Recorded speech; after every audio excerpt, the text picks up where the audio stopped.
பள்ளி ஆசிரியர்களுடைய வேலை நிறுத்தத்தின் காரணமா என்ன மாதிரியான பாதிப்புகள் ஏற்பட்டிருக்கின்றன? திவ்யா, ஏற்கனவே நாகராஜ் தெரிவித்தது போன்ற அந்த ஊதியம் தொடர்பான அந்த கோரிக்கைகள் உட்பட 15 அம்ச கோரிக்கைகளை இவர்கள் முன்வைத்திருக்கின்றனர். இதன் காரணமாக அந்தந்த மாவட்ட தலைநகரங்களில் இந்த ஆசிரியர் சங்கங்கள் போராட்டத்தில் ஈடுபட்டதுடன் பள்ளிகளில் பணிக்கு செல்லாமல் ஒரு நாள் அடையாள வேலைநிறுத்த போராட்டத்திலும் ஈடுபட்டிருக்கின்றனர். இதனால் பெரும்பாலான பள்ளிகளில் ஆசிரியர்களுடைய எண்ணிக்கையில் குறைவு ஏற்பட்டிருக்கிறது. மேலும் இந்த கோரிக்கைகளால் என்னென்ன பாதிப்புகள் ஏற்பட்டிருக்கிறது என்பதை சொல்வதற்காக நம்முடன் முனியன் என்பவர் இருக்கிறார், அவரிடம் கேட்கலாம். சரி, இப்போ 15 அம்ச கோரிக்கைகளை முன்வைத்திருக்கீங்க. இந்த கோரிக்கைகள் நிறைவேற்றப்படணும் அப்படின்ற ஒரு கோரிக்கை நீங்க முன்வைக்கிறதுக்கு என்னென்ன பாதிப்புகளை நீங்க சந்திச்சிருக்கீங்க? பாதிப்புகள் சொல்லும்போது ரெண்டு வகையா பிரிச்சுக்கலாம். நிதி சார்ந்த பாதிப்பு இருக்கு, நிதி அல்லாத சார்ந்த பாதிப்பு இருக்கு. ஆனா எல்லா ஆசிரியர்களும் நிதி சார்ந்த பாதிப்பை கூட நாங்க பொறுத்துக்க தயாரா இருக்கோம். நிதி சாராமல் 6 கோரிக்கைகள் நம்ம முன் வச்சிருக்கோம். இந்த அரசாங்கம் நிதி சாராத கோரிக்கை கூட தன் கவனத்தில் கொண்டு வந்து ஆசிரியர்களை இந்த நேரத்தில் கூட எந்த கலக்கம் இல்லாமல் மாணவர்களுக்கு ஒரு கற்றல் கற்பித்தலை இடையூறு செய்யாமல் வேலைநிறுத்தத்தை ஏற்படுத்தாமல் எந்த அவங்க நடவடிக்கை எடுக்கலன்றதா வருத்தத்தக்க செய்தி. எங்களுக்கு எல்லாருமே நாங்க ஏதோ இந்த வேலைநிறுத்தத்துக்காக முழு மனதோட இங்க உட்கார்ந்து செய்யறோன்றது இல்ல. அரசுகளுடைய கவனத்துக்கு இது கொண்டு சென்றோம்.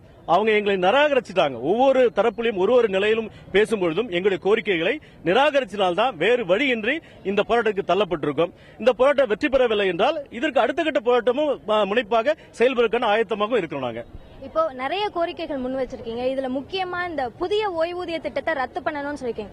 இந்த புதிய ஓய்வூதிய திட்டத்தினால என்ன மாதிரி பாதிப்புகள் ஏற்பட்டிருக்குன்றத சொல்லுங்க. அரசு பணின்னு வந்தாலே ஓய்வூதியம் முக்கியமா வரும். அந்த ஓய்வூதியமே இல்ல, ஓய்வூதியத்துக்கு அப்புறம் கிடைக்காத பட்சத்தில் அவருடைய கடைசி வாழ்நாள் சிதைக்கப்படுது.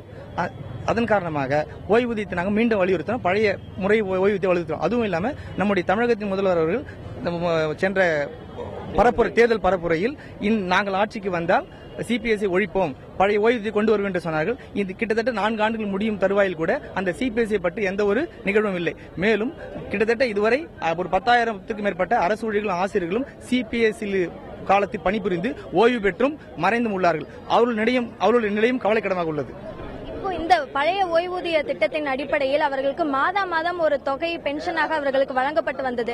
ஆனால் இந்த புதிய ஓய்வூதிய திட்டத்தை பொறுத்தவரைக்கும் 10% ஊதியத்தில் பிடித்தம் செய்து மேலும் அரசும் அவர்களுடைய பங்களிப்பையும் வழங்கி சேர்த்து ஒரு முழு தொகையாக ஓய்வு பெற்ற பிறகு வழங்குகிறார்கள். ஆனால் அது தங்களுக்கு உதவிகரமாக இல்லை. எனவே பழைய ஓய்வூதிய திட்டத்தையே நடைமுறைப்படுத்த வேண்டும் என்ற கோரிக்கையை உட்பட 15 அம்ச கோரிக்கைகளை இவர்கள் வலியுறுத்துகின்றனர். திவ்யா, அபிநயா, தற்போது அந்த இடத்துல ஆசிரியர்கள் சென்னையில எங்கெங்கெல்லாம் போராட்டத்தில் ஈடுபட்டு வராங்க, அவர்களுடைய போராட்ட நிலை என்பது என்ன? அதாவது திவ்யா, இங்க தமிழ்நாடு முழுவதுமே அந்தந்த மாவட்ட தலைநகரங்கள்ல போராட்டத்தில் ஈடுபட்டு இருக்காங்க. இங்க சென்னையில வள்ளுவர் கோட்டத்துல சுமார் 500 ஆசிரியர்கள் இங்க போராட்டத்திற்காக கூடியிருக்கின்றனர். இவர்கள் பல்வேறு சங்கங்களை சேர்ந்தவர்களாக இருக்கின்றனர்.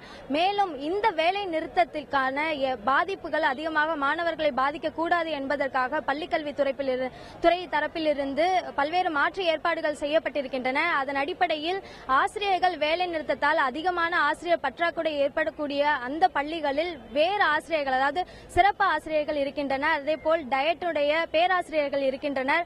மேலும் அங்கன்வாடி பணியாளர்கள் இருக்கின்றனர். இவர்களை எல்லாம் கொண்டு அங்கு ஆசிரியர்கள் பணி செய்யாத இடத்தில் அவர்களை கொண்டு மாணவர்களை கையாள்வதற்கான முயற்சிகள் மேற்கொள்ளப்பட்டு வருவதாக கூறப்படுகிறது.